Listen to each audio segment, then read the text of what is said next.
Gladiator, Ridley Scott, Russell Crowe. Are you not entertained? So you want to know who's involved, what's it about? I was actually hoping that it was a prequel. It was the story of the rise of Maximus through the ranks to general, but I suppose depending on the beginning and how he got into the military and how he managed to rise up, even if he's from a poor background, it was probably a lot of battles, so maybe that's not so interesting. And he went for something different. So you think Ridley Scott, excellent. Pedro Pascal, Mandalorian, can't go wrong. Newcomer to me, Paul Mescal, but BAFTA award winner, Oscar nominated actor. Sounds great. Connie Nielsen back, and Denzel Washington. I mean, sounding really good, right? But there's always a problem with sequels, especially to great movies. So we're thinking about Aliens, sequel to Alien, Ridley Scott by coincidence. Take the same monster but just escalate the whole situation. Fantastic. Loved it. One of my favorite movies. Godfather, the coming of age of Michael Corleone and indeed of Al Pacino, two-time nominee. I mean, fantastic. Paddington 2, saying nothing further. But so many sequels really fail to live up to the first one. They disappoint. And unfortunately for me, this one too. Gladiator was one of my favorite movies. Well-deserved Oscar winner, Russell Crowe, outstanding, teamed up with Ridley Scott.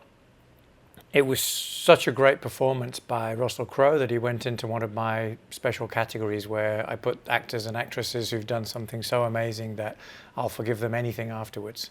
So even Noah, Russell Crowe is still up there. Excellent, just wonderful. So excited about Gladiator 2. Now you start hearing about the cast. So you've got Pedro Pascal, Mandalorian, obviously, and fantastic. Let's see what he can do. The only problem with that was I got kind of confused watching the trailers. Who's the central character? And I thought he was going to be the central character, and I thought, well, how does that make sense? Because he's not.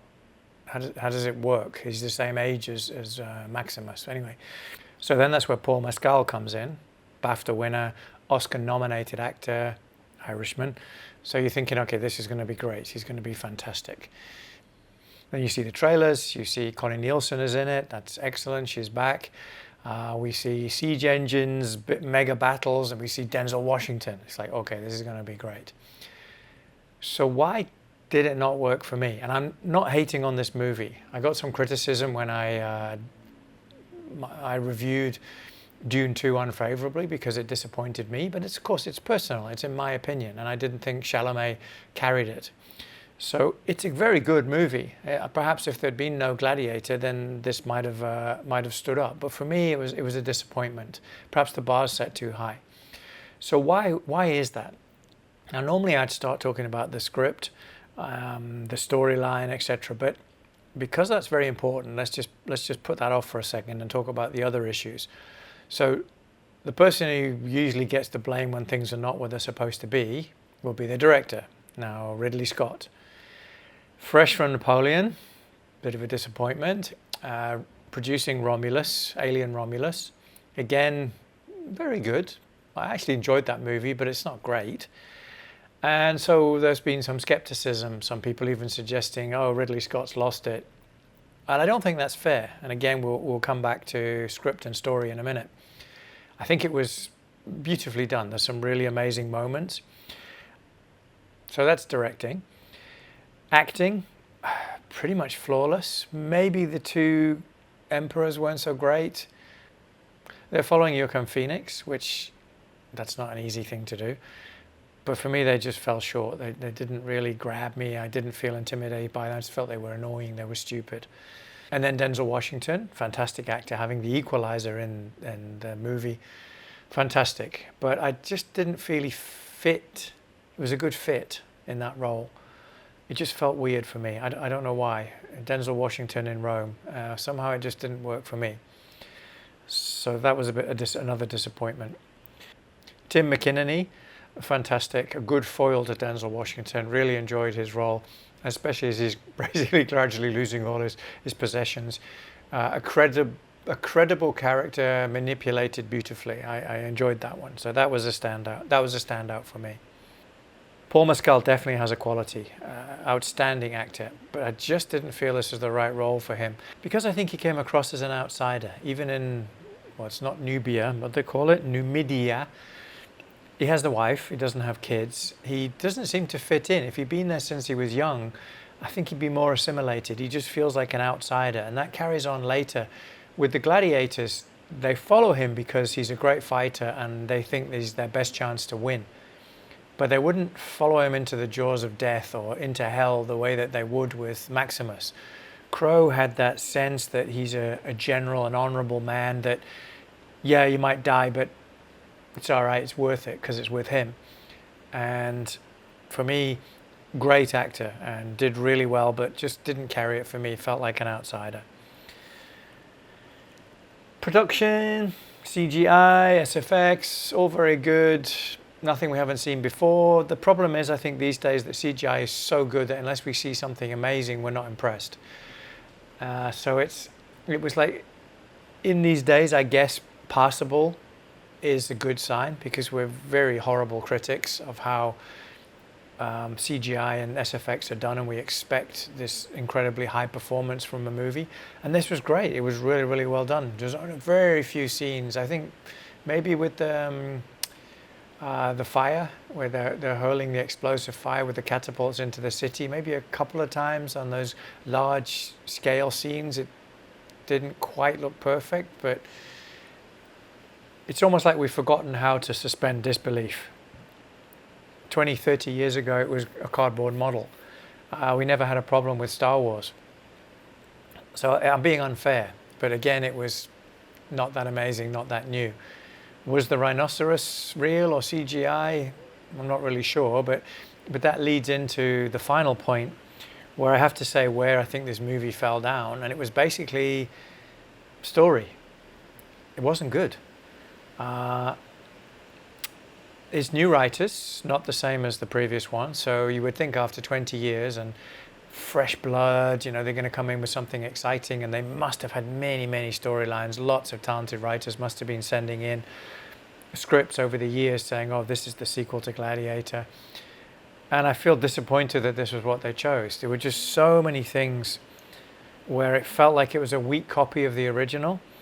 So Denzel Washington's character is another freed gladiator, but not as much fun as Prospero. I mean, it's a hard act to follow, again, even for Denzel Washington, because Oliver Reed's just insane and reportedly drank himself to death during the production of Gladiator. I mean, it's legendary, but it's the same thing, another gladiator. And then even within that, there's the Ravi character. And I liked Alexander Karim's portrayal, his character Ravi. He was great. I got the feeling he's a bit of a device, though, because he was used to carry the information to the incoming general. And a pacifist, reformed, healthcare gladiator just didn't seem to ring true. So the Pedro character is another general, another honest guy who's given his life to Rome, like Maximus, but he's not the hero this time. And he's also married to Lucilla. It was a little bit difficult. Initially, as I said, watching the trailers, I wasn't sure, is he the central character or is there somebody else coming along? So that was a bit confusing for me. There's another lover of Lucilla killed in the arena. And it was also a little bit far-fetched. That it seemed like 50 meters plus, the Praetorian Guard, the archers, and they all hit him perfectly in the body. I didn't see any arrows miss. Nothing came close to hitting Lucius or fell short or went whizzing by. Like every single Praetorian Guard can hit one guy while he's being hit with other arrows from 50 meters away. It's a movie. Okay, yes, it's a movie, but it's still, it just seemed contrived to me and unrealistic. And getting back to the story, the central aspect of Gladiator was the fighting in the arena. So, let's do some more of that.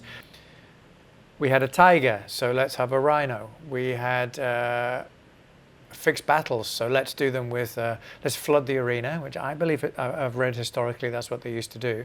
But I don't know if they'd have these full-size ships in there. And then sharks in the water? It sounds a little bit far-fetched because like They have to drain the water. What happens to the sharks? How do they get the sharks out? Where do they store the sharks? Are there tanks the sharks live in?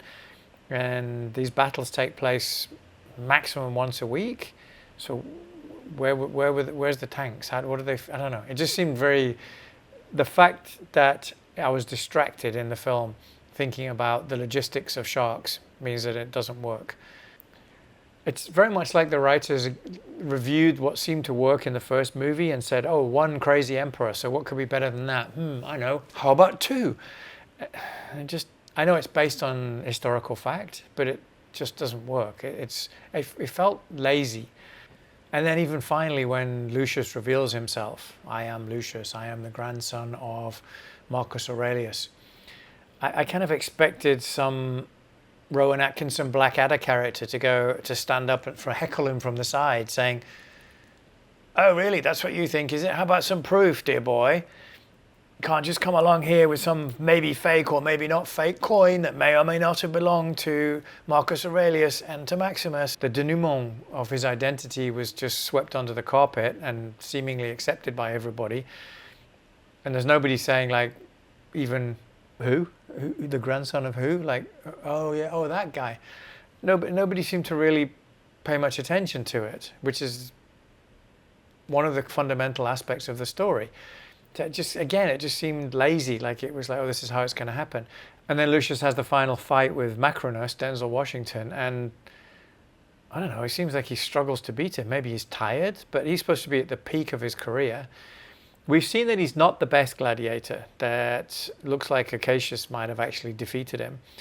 And he's a leader rather than necessarily a single combat fighter, but Macronius is supposed to be older, probably not fighting every single day, and then he gives Lucius a hard time. So that again, it's unrealistic. He should have just smacked him down in a couple of blows.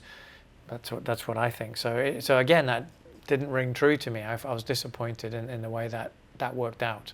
So it would seem that in movies, at least, when you try to emulate somebody else's past success, that it's not true that what we do in life echoes in eternity.